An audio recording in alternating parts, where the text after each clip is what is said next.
네, 안녕하십니까. 이번 시간에는 지난 시간까지는 흥선대원군의 집권부터 우리나라 경설국채에 이르기까지의 정치적 과정을 살펴봤었다면 이번 시간부터는 그 사이 기간에 있었던 경제적인 일본이나 미국이나 강대국의 경제적 침탈 과정을 살펴보도록 하겠습니다. 이번 시간의 핵심 키워드는 바로 우리나라가 개화를 시작하게 된 이 강화도 조약, 그리고 이모군란 이후에 청나라가 조선에 대한 영향력을 증가시키면서 체결했던 조청상민수령 무역 창정, 그리고 제1차 한일협약 이후에 파견되었던 제종고문 메가타 가네타로가 시행했던 화폐 정리 사업을 살펴보도록 하겠습니다.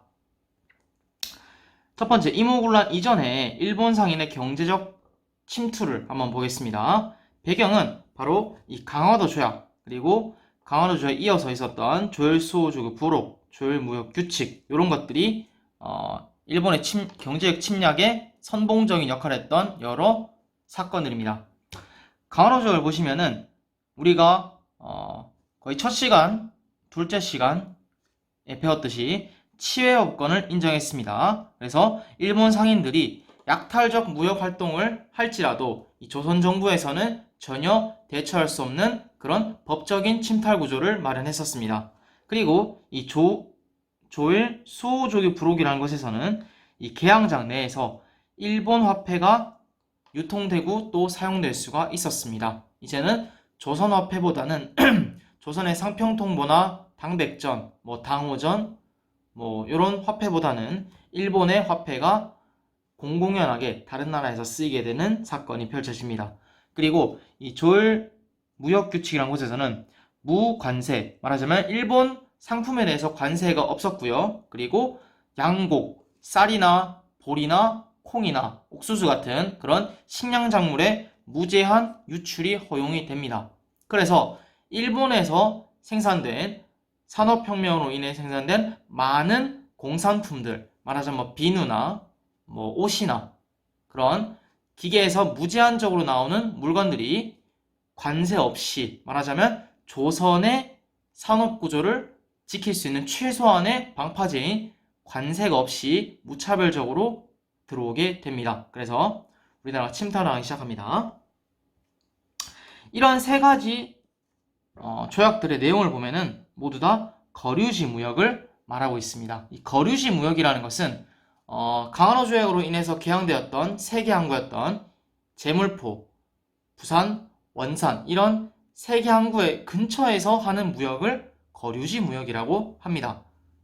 정확히 말하자면 약 개항장 내에서 4km 이내에 하나는 그런 항구도시 지역에서 무역하는 것을 거류지 무역이라고 뜻합니다.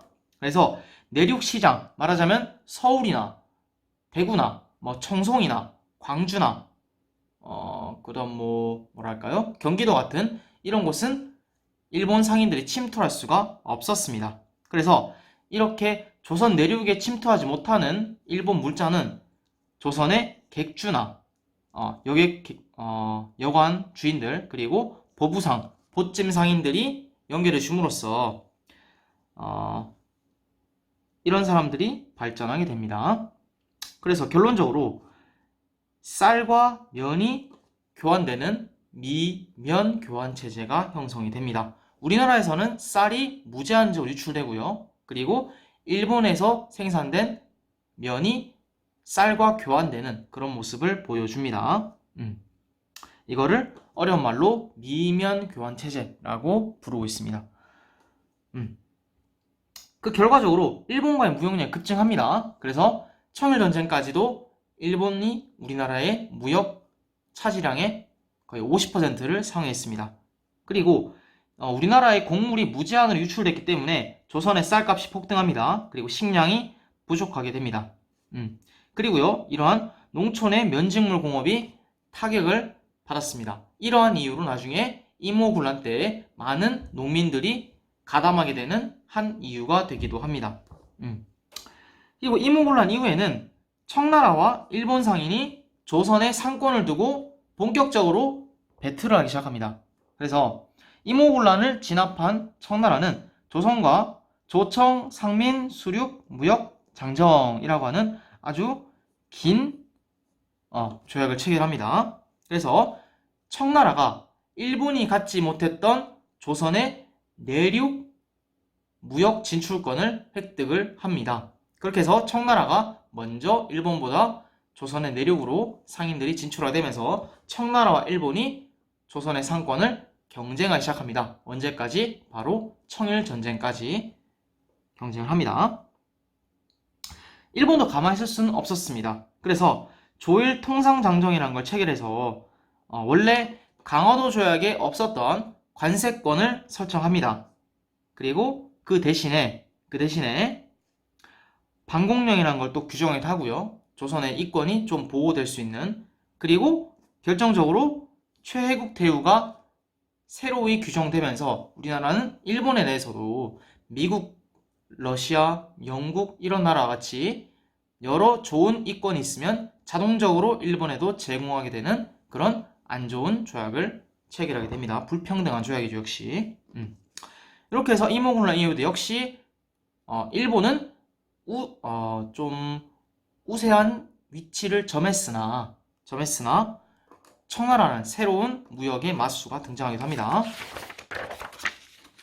그러다가 청일전쟁 이후에 제국주의적 침탈이 확대되는데, 열강이 이권 침탈, 금융지배 이런 거 차관 제공 등을 통해서 우리나라의 재정을 장악하려고 무단히 애를 씁니다. 그러다가 결정적으로 일본이 경복궁을 습격하고요. 그리고 을미사변을 통해서 우리나라에 대한 침략권을 확립하려 하자 우리 고종 황제께서는 러시아 공산을 도피하는 이 아관파천을 시행하게 됩니다. 그래서 러시아 공사관에 머물면서 러시아가 우리나라의 이권을 침탈할 수 있도록 많은 것을 내어주게 됩니다. 그래서 우리가 들어봤을지 모르겠습니다만은 노다지라는 것이 있는데, 노다지라는 용어가 있는데, 이게 러시아 사람이나 미국 사람이나 외국 사람들이 금이나 은 광산에 가서 우리 조선 사람들이 이것을 금이나 은을 마음대로 캐가려고 하면 no touch라는 것을 우리 조선 사람들이 영어를 잘 몰랐기 때문에 노다지라고 표현하게 되는 계기도 되었습니다. 그래서요, 여러 열강들에게 광산 채굴권, 삼림, 그러니까 산을 가져갈 수 있는, 산의 나무를 가질 수 있는 채벌권, 그리고 철도 부설권, 이런 것들을 침탈당합니다. 그 중에서 일본의 침탈이 가장 악랄하고요, 많았습니다. 일본은 토지를 가져가기 위해서 을사늑약이 체결된 이후에 동양 척식 주식회사라는 것을 만들어서 대한제국이 갖고 있던 황무지나, 그 다음에 황실 토지나, 그 다음에 주인 없는 땅이나 여러 임야를 무차별적으로 점탈하고 강탈하게 됩니다. 그리고 나중에 일제강점기에 되어서는 이 동양 척식 주식회사가 우리나라의 땅을 가장 많이 가지고 있는 최대 부동산 지주가 되기도 합니다. 그리고 재정을 장악하기 위해서 강제로 차관, 돈을 빌려줍니다. 그리고 이 돈을 빌려준 대신에 근대화 사업을 할 수 있게 지원해 주는데, 그런데 생각만큼 이 근대화 사업이 진전되지 못하도록 일본은 항상 방해를 하고요. 그때마다 계속 돈을 다단계 형식으로 계속 빌려주게 되면서 나중에 대한제국의 수입이 예산 1년치 정도가 일본에게 진 빚이 되게 됩니다. 그래서 이걸 해결하기 위해서 나중에 국채보상운동이 일어나기도 합니다. 그리고 이 금융지배를 위해서 아까 전에 수업 첫 번째 말했던 메가타라는 재정부문이 와서 화폐 정리 사업을 합니다. 그래서 이전에 있었던 상평통보, 그리고 가보개혁, 이때쯤 있었던 백동화라는 것이 있었는데, 이런 것을 없애버리고요. 일본의 제1은행, 일본어로 하면 다이치 은행이라고 있는데, 여기에 있는 일본 돈을 이 대한제국의 공식 화폐로 채용합니다. 그래서 상평통보나 백동화를 이